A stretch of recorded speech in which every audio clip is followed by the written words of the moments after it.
আসসালামু আলাইকুম, সবাইকে আমন্ত্রণ জানাচ্ছি beyond borders sports presents the football inside powered by rabbit whole.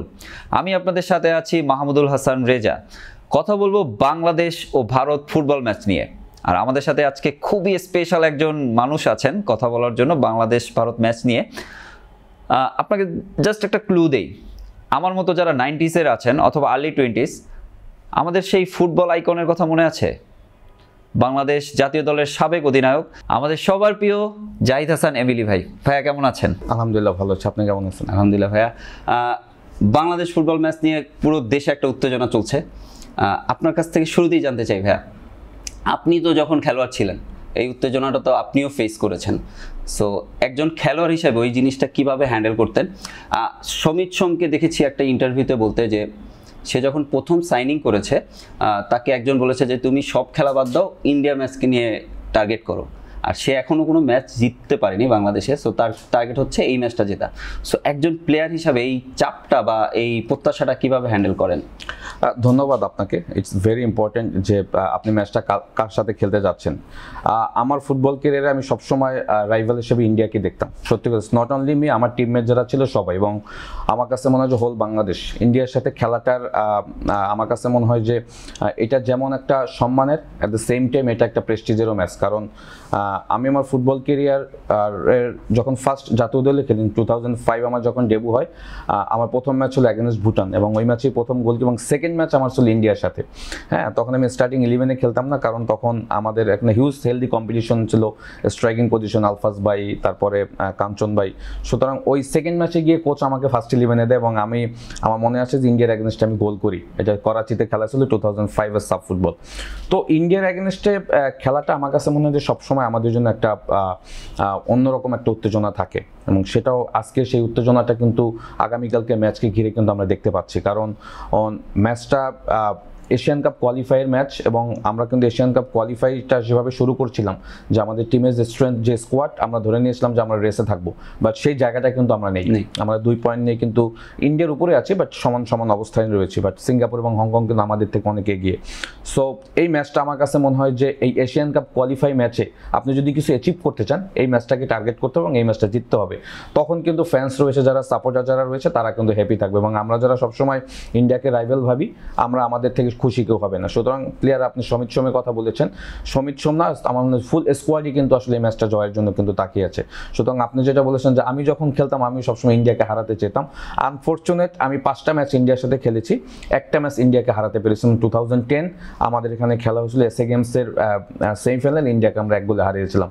But বাকি ম্যাচগুলো খুব ক্লোজ ছিল, লাইক 2-2 ড্র হয়েছে, 1 ড্র হয়েছে, 2-1-এ হেরে গিয়েছে, এরকম। সুতরাং ইন্ডিয়া সবসময় আমাদের জন্য রাইভাল দল, এবং আমরা এই ম্যাচগুলি খেলার জন্য সবসময় প্রিপেয়ার থাকি। আমি যদি ভাই একটু র্যাঙ্কিংটা দেখি, বাংলাদেশ হচ্ছে এই মুহূর্তে আছে 183 নম্বরে, আর ইন্ডিয়া হচ্ছে আমি যদি ভুল না করি 136 নম্বর, 136, রাইট। সো এই যে একটা গ্যাপ দুইটা টিমের, তো আমরা কি মানে আদৌ ওই জায়গাতে আছি যে এই গ্যাপটা মানে 50-এর উপরে র্যাঙ্কিংয়ের গ্যাপ, এরকম একটা টিমকে আমাদের দেশে এনে হারাতে পারবো, এই প্রত্যাশা করাটা কি ঠিক, বা কিভাবে হারাতে পারবো? না, অবশ্যই। এইখানে দেখেন, ওয়ার্ল্ড ফুটবলের ম্যাচ ডেতে র্যাঙ্কিং তেমন কোনো কিছু ভেরি করে না। আপনি যদি 2022 ওয়ার্ল্ড কাপের আর্জেন্টিনা ভার্সেস সৌদি আরবের কথা আপনার মনে থাকে, দেখেন আমি যদি ভুল না করি, আর্জেন্টিনা ওয়ার্ল্ড র্যাঙ্কিং 1 নম্বর ছিল, এবং সৌদি আরবের 36, সৌদি আরবের কাছে 2-1-এ ম্যাচটা হেরে গিয়েছিল আপনার আর্জেন্টিনা। সো ম্যাচ ডেতে র্যাঙ্কিং কোনো কিছু ভেরি করে না। এরকমের রেকর্ড আমাদের হিস্ট্রিতে অনেক রয়েছে। 2011 ওয়ার্ল্ড কাপ ফুটবল কোয়ালিফাই ম্যাচে লেবাননের র্যাঙ্কিং ছিল আই থিঙ্ক 70, তখন আমরা ছিলাম 170। হ্যাঁ, ওদেরকে আমরা এখানে 2-0-তে হারিয়ে দিয়েছিলাম। আমরা এও ম্যাচে 4-0 গোলে হেরেছিলাম, বাট আমাদের হোমে কিন্তু 2-0-তে জয় নিয়েছিলাম। দেখেন, ইন্ডিয়া যদি এই সময় 100তেও র্যাঙ্কিং থাকে আর বাংলাদেশ যদি 183 থাকে, আমার কাছে মনে হয় যে ম্যাচটা 50-50। এই কারণে আপনি যদি হিস্ট্রি দেখেন, ইন্ডিয়া কখনই বাংলাদেশকে ডোমিনেট করে কখনই হারাতে পারেনি। আপনি যদি লাস্ট যে আমরা ম্যাচটা খেলছি সল্টলেকে, সেখানেও কিন্তু বাংলাদেশ 1 গোলে লিডে ছিল, না সরি শিলংয়ের ম্যাচটা, বাট এর আগে সল্টলেকেও কিন্তু আমরা 1 গোলে লিডে ছিলাম, শেষ মোমেন্টে কিন্তু সন্দেশ জিঙ্গানিয়ার গোলে কিন্তু 1-1 গোলে ড্র হয়। বাট আমার কাছে মনে হয় যে ইন্ডিয়া বাংলাদেশ ম্যাচ র্যাঙ্কিং কোনো কিছু ভেরি করবে না, ডিপেন্ড করবে 2 দলের স্ট্রেংথ কীরকম। সো এই মুহূর্তে যদি আপনি আমাকে বলেন, আমি বলবো যে ইন্ডিয়ার থেকে আমাদের দলের স্ট্রেংথ অনেক বেশি। আমরা যদি চাপমুক্ত হয়ে খেলতে পারি, কারণ আমাদের এখানে 2-3 জন প্লেয়ার বাদে বাকিরা একটা প্রেশারে থাকে, যেটা আমরা বিগত দিন এশিয়ান কাপ কোয়ালিফাই ম্যাচে দেখেছি। সো ওই প্রেশারটা যদি তারা হ্যান্ডেল করতে পারে, আমার কাছে মনে হয় যে মানে এই ম্যাচে আমি ডেফিনেটলি বাংলাদেশকে এগিয়ে রাখবো, এবং এটা এগিয়ে রাখার অনেক যথেষ্ট রিজন রয়েছে, সেগুলো হয়তো আমরা পরে ডিসকাশন করবো। বাট আমার কাছে মনে হয় যে ম্যাচ ডেটের র্যাঙ্কিং কোনো কিছু ভেরি করে না। ভাই একটা কথা সবাই বলে, সাউথ এশিয়ান ডার্বি, রাইট। তো আমরা সাউথ এশিয়ান ডার্বির জন্য কি মানে ইন্ডিয়াকেই চুজ করে নিয়েছি, নাকি এর থেকে স্ট্রং টিমের সাথে আসলে আমরা পারবো না? মানে এর পিছনের কারণটা কি? না, এটা তো আসলে একটা হিস্ট্রি, এটা আপনার আমি চেঞ্জ করতে পারবো না। আর এটা আপনি যদি, আমরা যদি এশিয়া কাপও খেলি, ওয়ার্ল্ড কাপও খেলি, আপনার ইন্ডিয়া বাংলাদেশ রাইভালি এটা সারা মানে জনমের পর জনম এটা কিন্তু চলতে থাকবে, সারা জীবন এই রাইভালিটি থাকবেই। কারণ বাংলাদেশ ইন্ডিয়া যখন ম্যাচ হয় তখন আসলে এটা দুইটা দেশেরও কিন্তু একটা প্রেস্টিজিয়াস ইস্যু দাঁড়ায়, কারণ ভৌগোলিকভাবে বা বিভিন্ন কারণে কিন্তু ইন্ডিয়ার সাথে আমাদের একটা দূরত্ব রয়েছে। তো সেই জায়গা থেকে আমার কাছে মনে হয় যে আমরা of the field on the field সবসময় চাই ইন্ডিয়াকে হারাতে। তো সেই জায়গা থেকে ইন্ডিয়া কিন্তু ডেফিনেটলি আমাদের জন্য সবসময় রাইভাল দল, এবং এই ধরনের ম্যাচ আপনি খুব সহজেই খেলতে পারবেন না। যখন সুযোগ আসে তখনই কিন্তু আসলে দুইটা দল বিভক্ত হয়েছে। এবং আপনি দেখেন যখন আমরা শিলংয়ে ম্যাচটা খেলেছিলাম, তারা কিন্তু আমাদের সাথে কিন্তু খুব অফ দ্য ফিল্ড খুব বাজে ব্যবহার করেছিল, আমাদের প্র্যাকটিস গ্রাউন্ড ভাড়া করতে হয়েছিল, আমাদের টার্ফের প্র্যাকটিস করতে হয়েছিল। সুতরাং এটা কিন্তু তারা ইচ্ছা করে করেছে। বাট এখানে যখন তারা এসেছে, আমরা কিন্তু তাদের আত্মীয়তার দিক থেকে কিন্তু কোনোভাবেই কমতি রাখিনি। আমার দুইটা ম্যাচের কথা স্পষ্টভাবে মনে আসে। একটা হলো গোয়াতে আমরা একটা ফ্রেন্ডলি ম্যাচ খেলতে গিয়েছিলাম, আমরা 2-1 এগিয়েছিলাম। তো ওই ম্যাচটা আমাদের জন্য খুব ইম্পর্টেন্ট ছিল, বাট লাস্ট মোমেন্টে তাদেরই রেফারি ছিল, একটা পেনাল্টি দিয়ে দেয়, যেটা পেনাল্টি হয়নি। সুতরাং ওরাই কিন্তু আসলে আমাদের সাথে এই দূরত্বগুলি তৈরি করেছে। অ্যাট দ্য সেম টাইম 2013 সালে সাফ ফুটবলে নেপালে আমরা 1 গোলে লিডে ছিলাম, 89 মিনিটসে সেম একটা ফ্রি কিকে ওরা গোল করে 1-1 ড্র হয়। সো এই ধরনের দূরত্বগুলো কিন্তু খেলার মাধ্যমেই কিন্তু আমাদের সাথে তৈরি হয়েছে। এবং আপনি যেটা বলেছেন যে রাইভাল জিনিসটা কোত্থেকে আসে, এটা কিন্তু of the field on the field তারাই এটা তৈরি করেছে। আমি মনে করি যে এটা থাকাটা ভালো। আচ্ছা ভাই, আমরা যদি একটু এই 2025 সালে দুইটা টিমের ডেটা যদি এখন একটু দেখতে পারি, ইন্ডিয়া হচ্ছে টোটাল 6টা ম্যাচ খেলেছে, তাদের উইন হচ্ছে 1টা, লুজ 3টা, ড্র করেছে মাত্র 2টা। আর বাংলাদেশ সেখানে 7টা ম্যাচ খেলেছে, উইন 1টা, লুজ 2টা, ড্র 4টা। এই যে দুইটা দলই কিন্তু একবার মুখোমুখি হয়েছে, তাদের মধ্যে এই ম্যাচটা হচ্ছে ড্র হয়েছে। রাইট। সো সেখান থেকে কি প্রত্যাশা করছেন, এই ম্যাচটাও কি ড্র হবে, নাকি আমরা ওই জায়গা থেকে বের হয়ে এসে ম্যাচটা জিততে পারবো? দেখেন, আমরা যখন এশিয়ান কাপ কোয়ালিফাই স্টার্ট করি তখন কিন্তু ফার্স্ট ম্যাচে কিন্তু দেখবেন যে শিলংয়ে যে ম্যাচটা খেলেছিলাম এগেনস্ট ইন্ডিয়া, দুর্দান্ত স্টার্ট করেছিলাম। শুরুতে যদি আপনি খেলাটা একটু রিকল করেন, দেখেন প্রথম দিকে 2-3টা ক্লিয়ার চান্স পেয়েছিলাম, ওখান থেকে যদি আমরা গোল করতে পারতাম ম্যাচটা ডেফিনেটলি আমরা জিততে পারতাম। ক্লোজ ম্যাচ, আমরা জিতা ম্যাচগুলি কিন্তু ড্র করেছি, আদারওয়াইজ ড্র ম্যাচগুলি কিন্তু শেষ মোমেন্টে গোল কনসিড করে হেরেছি। আমরা কিন্তু ভালো ফুটবল খেলেছি, বাট কিছু স্লিম মিস্টেকের কারণে কিন্তু আমরা এখন এশিয়ান কাপ কোয়ালিফায়ার রেচে নাই। এবং আপনি যদি দেখেন লাস্ট ম্যাচ এগেনস্ট নেপাল 2-1 যখন আমরা লিডে গেলাম, শেষ মোমেন্টে একটা কর্নার সেট পিস থেকে আমরা গোল কনসিড করে কিন্তু ম্যাচটা আমরা ড্র করে ফেলি।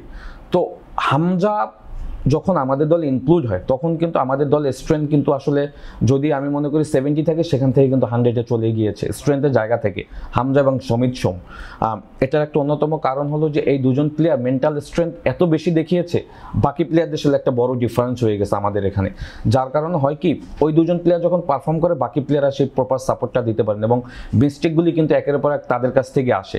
এবং এখানে আমি যদি ওভারঅল আমাকে বলেন, কোচেরও কিছু মিস কমিউনিকেশন রয়েছে উইথ প্লেয়ার্স। হ্যাঁ, আপনি যদি একটু, আমি যদি এক্সাম্পল দিই, অ্যাগেনস্ট হংকং যখন আমরা 3-1-এ পিছিয়েছিলাম 75 মিনিটস পর্যন্ত, আপনার যদি মনে থাকে, আমরা 3-3 গোলে কিন্তু স্ট্রংলি কাম ব্যাক করি। এবং আমরা যখন লাস্ট সমিত সোম গোলটা দেয় তখন কিন্তু খেলা অলমোস্ট শেষ। হ্যাঁ, 3-3 গোলের ড্র, তো সবাই ধরে নিয়েছিল খেলা কিন্তু শেষ হয়ে গেছে। বাস ফুটবলে একটা কথা আছে, আপনার আনটিল লাস্ট ব্লো পর্যন্ত কিন্তু আপনাকে ওয়েট করতে হবে যে ম্যাচের রেজাল্ট কি হচ্ছে। দেখেন তারপরে আমাদের যেটা করা উচিত ছিল, কোচের ইনস্ট্রাকশন কিন্তু প্রপার ছিল না। কোচ কি করেছে, সেলিব্রেশন করতে গিয়েছে প্লেয়ারদের সাথে। হ্যাঁ, তো নো, এটা তখন করা যাবে না। তখন প্লেয়ারদেরকে ইনস্ট্রাকশন দেওয়া উচিত ছিল যে খেলা আছে 30 সেকেন্ড, আইদার 1 মিনিট। ওই সময় যেহেতু হংকং অনেক প্রেশারে ছিল, আর একটা অ্যাটাক আমরা কীভাবে বিল্ড আপ করতে পারি, আইদার আমরা আমাদের ডিফেন্সের সিকিউরিটি কীভাবে রাখতে পারি, সেটা না করে কী করলো, হংকং সেন্টার করে কুইক অ্যাটাক করে কিন্তু তারা গোল দিয়ে দিল। সুতরাং এই ধরনের কিন্তু প্রচুর ম্যাচে কিন্তু এরকম হয়েছে, যার কারণে আপনি যে রেকর্ড দেখেছেন, 4টা ড্র করেছি, 2টা হেরেছি, আমরা একটা ম্যাচ জিতেছি। বাট আমাদের কিন্তু সংখ্যাটা অনেক বেশি থাকতে পারতো উইনিংয়ের জায়গাটা, যদি এই ম্যাচগুলি আমরা যদি ক্লোজ ম্যাচগুলি না হারে যেতাম বা ড্র না করতাম।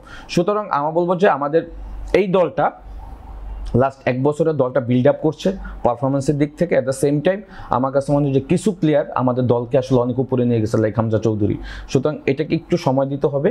আমার মনে হয় যে আমাদের দলটা বিল্ড আপ হচ্ছে, বাট নেক্সট যে অ্যাসাইনমেন্টগুলি আছে সেখানে এই ধরনের মিস্টেকগুলো আমাদের করা যাবে না। ভাই আপনি মাত্রই কোচের কথা বললেন, হাবিয়ার কাবরেরার কথা যদি বলি, আমরা অনেকগুলো মাঠের বাইরে আন্দোলন দেখলাম, সোশ্যাল মিডিয়া অনেক কথা বললাম, মানে কাবরেরা কি আসলে আমাদের যে অ্যাসেটগুলো আছে তাদেরকে কি প্রপার ইউজ করতে পারছে না, নাকি সে নির্দিষ্ট কোনো প্লেয়ারকে সুবিধা দেওয়ার জন্য তাদেরকে ইউজ করছে না? মানে আপনার জায়গা থেকে জিনিসটা কীভাবে দেখছেন? দেখেন, কাবরেরা আমাদের দেশে কোচিংয়ে তার অলমোস্ট 4 বছর হয়ে গিয়েছে। হ্যাঁ, তো ইন্টারন্যাশনাল এরিনাতে আপনি 4 বছর হিউজ টাইম। হ্যাঁ, সারা পৃথিবীতে যখন আপনি 1 বছর সময় পাবেন, সেখানে বড় কোনো অ্যাচিভমেন্ট পাবেন, তখন অ্যাচিভমেন্ট না পাবেন তখন কিন্তু কি করে, তখন তাকে কিন্তু স্যাক করে দেওয়া হয়। হ্যাঁ, বেশি সময় দেওয়া হয় না। আপনি যখন অ্যাচিভমেন্ট দিবেন তখন আপনি এটা আপনার রেভেনিউশন হবে, আপনি কন্টিনিউ করতে পারবেন। বাট ও কিন্তু 4 বছর এই দলটাকে নিয়ে কিন্তু কাজ করছে, বাট সেইখানে যদি বড় কোনো অ্যাচিভমেন্ট দেখেন, আমরা কিন্তু তেমন কোনো অ্যাচিভমেন্ট দেখছি না। এবং Hamza, Samit Somra Asian cup qualifier আগে যখন আমাদের দেশে ইনক্লুডেড হয়, আমরা ধরে নিয়েছিলাম যে আমরা এই এশিয়ান কাপ কোয়ালিফায়ার ফাইনাল রাউন্ডে যাব, বাট সেটাও তো আমরা করতে পারিনি। তো এখানে হলো যে এখন টিমের যে স্ট্রেংথ, সেই স্ট্রেংথ অনুযায়ী আসলে টেকনিক্যাল জায়গাগুলি যদি আপনি অ্যানালাইসিস করেন, সেখানে অনেক ভুল ত্রুটি আছে হেভিয়ার কাবরেরার। এবং সে অনেক ম্যাচগুলিতে যদি দেখেন সাবস্টিটিউট হিসাবে যে প্লেয়ারদের ইনক্লুড করছে, অনেক সময় খেলা মোমেন্টাম চেঞ্জ হয়েছে। আবার অনেক সময় সে যেটা করেছে, সে কোনো রিস্ক নিতে পারেনি। লাইক অনেক সময় মিডফিল্ড প্যাটার্নে দেখবেন যে হামজার সাথে সে হৃদয়কে ইউজ করেছে, কখনো দুই সোয়েলানাকে ইউজ করেছে, বাট জামালকে দেখবেন যে অনেক সময় সে সাইড বেঞ্চে দিয়েছে। সো সামটাইমস তাকে রিস্ক নিতে হবে, বিকজ রিস্ক না নিলে কিন্তু আপনি কখনোই কোনো জায়গাতে সাকসেস হতে পারবেন না। সুতরাং সে তার সিকিউরিটি রাখতে গিয়ে কিন্তু আমাদের দেশের যে রেজাল্টের জায়গাটা, সেইগুলি কিন্তু সে ভালো করতে পারেনি। সুতরাং হেভিয়ার কাবরেরার প্রথম পদত্যাগের দাবিটা প্রথম আমিই তুলেছিলাম বাংলাদেশ ফুটবলে, কারণ 4 বছর ইজ হিউজ টাইম, সেখানে আপনি কোনো অ্যাচিভমেন্ট দিতে পারেননি। এবং এখন টিমের যে স্ট্রেংথ, সেই অনুযায়ী কিন্তু আপনি আমাদের দলটা যেভাবে খেলার কথা এবং শেষ মুহূর্তে গোল কনসিড করা এবং ক্লোজ ম্যাচগুলি গিয়ে হেরে যাওয়া, সেইগুলি কিন্তু এখন দর্শকরা দেখতে চায় না। এবং 6টা ম্যাচ আপনি এশিয়ান কাপ কোয়ালিফাই অলমোস্ট 4টা-5টা ম্যাচ খেলে ফেলেছেন, সেখানে কিন্তু আপনার মাত্র 2 পয়েন্টস রয়েছে আপনার। তো এইটা তো আসলে এই দলের যে স্ট্রেংথ সেই অনুযায়ী যায় না। সুতরাং সেইখান থেকে আমি বলবো যে হেভিয়ার কাবরেরা তো আসলে বাংলাদেশে আসার আগে সে একটা একাডেমির কোচ ছিল, সে এরকম জাতীয় দল বা ক্লাব ফুটবলে তার কোনো মানে ব্যাকগ্রাউন্ড ভালো ছিল না। তো সেইখান থেকে তাকে কিন্তু অনেক সুযোগ দেওয়া হয়েছে। সো এই মোমেন্টটা আমার কাছে মনে হয় যে হেভিয়ার কাবরেরাকে বাইরে রেখে এখন হাই প্রোফাইল একজন কোচের কথা বাংলাদেশ ফুটবল ফেডারেশনের চিন্তা করা উচিত। কারণ টিম যেভাবে বিল্ড আপ করছে, যে স্ট্রেংথ এখন আছে, আমি মনে করি, কারণ এখানে আমাদের প্রিমিয়ার লিগের প্লেয়ার রয়েছে, আপনি জানেন হামজা চৌধুরীর মতো প্লেয়ার। সুতরাং ওই স্ট্রেংথের একজন কোচ আমি মনে করি আমাদের দেশের জন্য এখন দরকার। সোশ্যাল মিডিয়ায় তো আসলে এখন খেলাধুলা নিয়ে বেশি কথা হয়, ওই জায়গা থেকে বলছি যে জিকোকে আবার ব্যাক করানোর জায়গাটা আপনি আসলে কি মনে করেন? তাকে কি আবার একবার ব্যাক করানো উচিত? একবার না, জিকোকে আমি আর অনেক আগে থেকেই বলছি। দেখেন 2022 সাফে যখন জিকো সাউথ এশিয়ার সেরা গোলকিপার হলো, তারপর একটা মিস্টেকের কারণে হয়তো সে দল থেকে বেরিয়ে গেছে। বাট আপনি যখন দেখবেন আপনার দেশ একের পর এক গোলকিপিং পজিশনের কারণে ম্যাচ লুজ করছে, তখন ডেফিনেটলি জিকোর মতো গোলকিপারকে কিন্তু আপনার ইনক্লুড করা উচিত ছিল। এটা আমি সবসময় বলে আসছি এবং স্টিল আজকেও বলছি যে জিকো আসলে যে লেভেলের গোলকিপার, বাকি যে 3জন স্কোয়াডে রয়েছে তার সাথে কিন্তু ডিফারেন্স অনেক বেশি। সো হোয়াই নট জিকোকে আপনি কেন দলে ইনক্লুড করছেন? আমি জানি না রিজনটা, কারণ কোচের সাথে আমার ফেস টু ফেস কখনো দেখা হয়নি। আমি দেখালে আমি বলতাম হোয়াই নট জিকো, কারণ আপনি যদি লাস্ট ম্যাচ এগেইনস্ট নেপালও দেখেন যে আপনার সেকেন্ড গোল যেটা কনসিড করেছি, সে নিয়ার পোস্ট খালি রেখে সে মাঝখানে সে দাঁড়িয়ে রয়েছে। গোলকিপিং পজিশন থাকবে, যখন আপনার যে পাশ থেকে সেট পিস হবে ওই পাশে একদম ক্লোজ করে আপনি দাঁড়াবেন, বাট সে তার দাঁড়ানোর জায়গায় পজিশনটাই ভুল ছিল। সো এই ধরনের মিস্টেক কিন্তু সে প্রত্যেকটা ম্যাচেই করেছে। আপনি এগেনস্ট হংকং যে আমরা 4টা গোল কনসিড করেছি হোমে, প্রত্যেকটা গোলের পিছনে কিন্তু মিতুল মার্মার বড় কিন্তু মিস্টেক ছিল।